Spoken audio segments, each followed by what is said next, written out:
Bitcoin is a scam. Crypto's only for criminals. The bubble's popped. It's too late to make money. That's what I kept hearing in 2017, and yes, I saw the headlines too. But here's what they don't tell you. The people shouting the loudest are often the ones who missed the biggest shift in power and money we've seen in our lifetime. And right now, that shift is accelerating. The rules of money are changing, and the clock is ticking for anyone who wants to get ahead of it. I'm going to give you the beginner's blueprint I wish I had when I started. The same one that can take you from zero to your first $1,000 in crypto without gambling on random coins. I'm Ray, and this is the Cash Lab, guys, where we turn tech trends into profits. I've been in crypto since the 2017 bull run, survived the cycles, learned the chaos, and what's coming next might be the biggest opportunity yet. So let's get into it. Let's talk about why crypto exists. The modern banking system is like an old highway that never got repaved. It still moves cars with tolls, detours, delays, and surveillance cameras watching every move. If you've ever sent money overseas and paid $30 in fees or waited for a transfer to clear, you know the pain. Crypto is the exit ramp, and Bitcoin,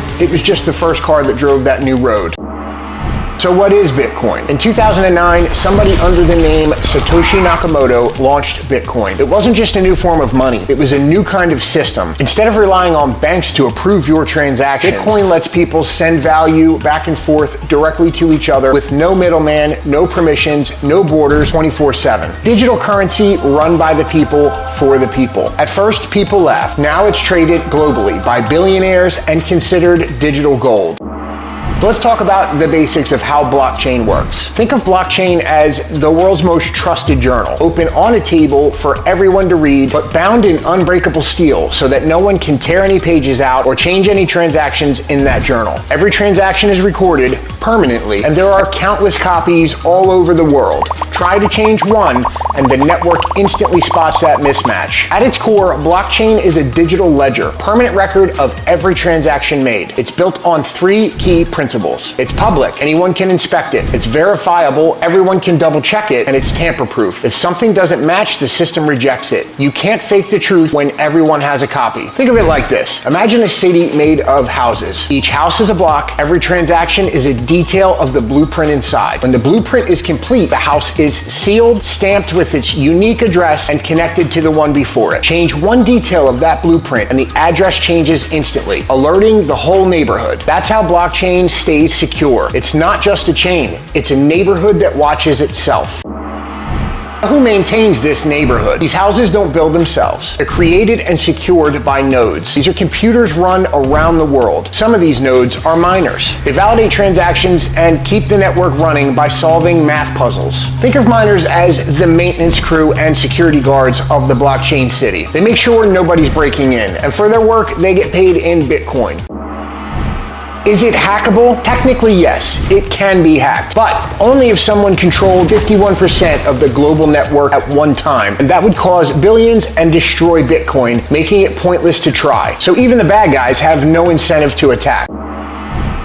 Let's talk about altcoins. Bitcoin was the first, but it's far from the only one. Today, there are thousands of altcoins, short for alternative coins. One of the biggest is Ethereum. It's a platform that lets developers decentralize applications. With Ethereum, people can build smart contracts, codes that run automatically, DeFi, or decentralized finance tools. This is banking without banks. Think of Ethereum as the app store for Web3. And crypto isn't just digital money. It's powering real business use cases. Take VeChain. VeChain tracks physical goods in supply chains. Chainlink feeds live data into smart contracts. Uniswap lets people trade crypto without middlemen. These aren't just coins, they're infrastructure, and they're being adopted by Fortune 500 companies right now.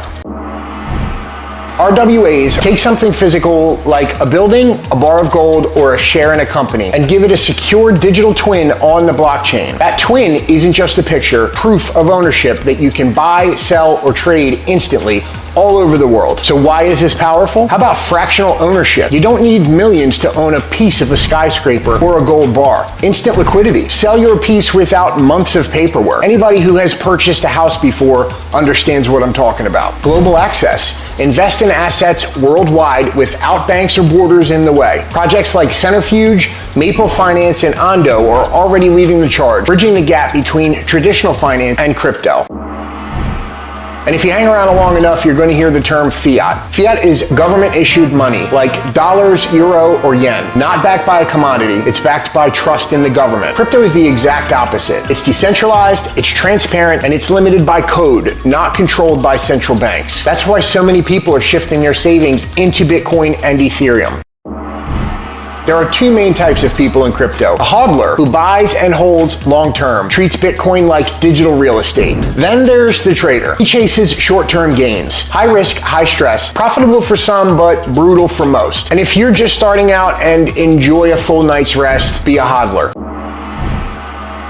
Before anything else, you need to actually buy crypto. The easiest place to start is Coinbase. It's beginner-friendly, regulated in the US, and it's secure. The app is clean, intuitive, and designed for first-time users. Yes, the fees are slightly higher on that platform, but it's worth it when you're learning. If you're buying Bitcoin for the first time, start with Coinbase, the most secure and reputable option for beginners. Link will be in the description. If you've made it far in this video, congrats. Crypto can feel overwhelming, but if you take it step by step, stay curious, and avoid the hype, you're going to do just fine. Start small, learn often, and be safe. And remember, this is just the beginning. If you enjoy learning about crypto, AI, and ways to make cash online, make sure you're subscribed. Thanks for watching, guys. I'll see you in the next one.